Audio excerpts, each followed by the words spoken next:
Go. Hey, my name is James Armstrong, and first I want to start off by asking a question. Do guns kill or do people kill? Studies have shown that if you leave your gun laying on the table, it's not going to go off by itself. That gun is not going to stand up, point at someone, and pull its own trigger to kill them. Guns are created for one purpose in mind: to kill. They are designed to either kill prey, such as rifles like the .308 or the .223, or you have the AR-15, which was a military-designed rifle used in the military to kill the enemy. Gun laws are a cause of higher gun-related crime rates, and they also handicap citizens from being able to protect themselves from the criminals who use guns for the wrong reasons. Guns, they originally started out as a quicker and easier way to kill prey: deer, buffalo, bison, and although they were used for some bad conflicts like with the Indians and the Indian War, that was a horrible scenario, but that's not their intent, is to be used for malicious reasons. Gun laws that affect law-abiding citizens would hinder the rates of people being injured, such as U.S. News Reports states that, citing 4 separate studies between 1988 and 2004, that the assessment of the Institute of Medicine and National Research Council says crime rate victims who use guns versus any other means to protect themselves from their attacker have significantly less injuries to their person versus other people who use like a knife or just sheer physical strength. Also, believing that gun laws would affect a criminal is about as sane as saying the world is flat. One reason: criminals have proven that they do not abide by our law.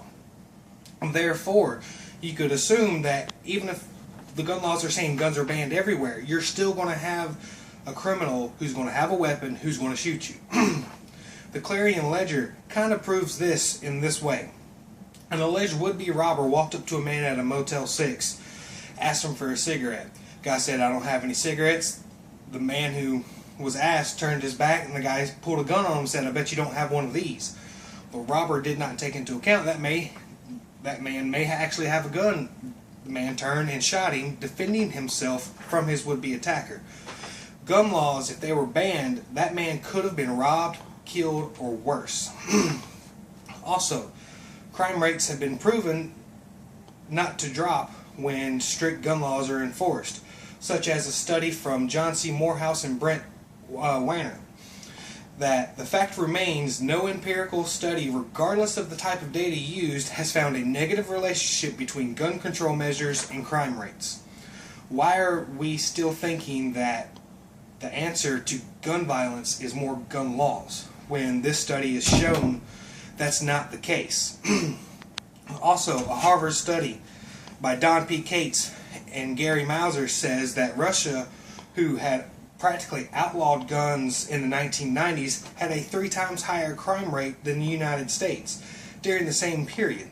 In addition to that, Mark Geis said in his study of concealed carries that murder rates were 10% higher when concealed carry permits were harder to obtain. So with this information, what is driving Americans to believe that gun laws are the answer when they're not?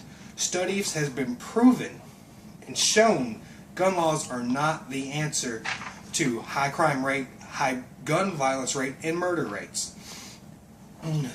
Gun laws are not the cause of lower crime rate at all. They also handicap our citizens from being able to protect themselves. And as I've shown through the study of the U.S. News Report, the Clarion Ledger with that guy who was almost robbed, John C. Morehouse and Brent Warner, or Don B. Cates and Gary Mauser, or Mark Geis, all those reports are easily found on the web. They show that gun laws are not the reason for low crime rates.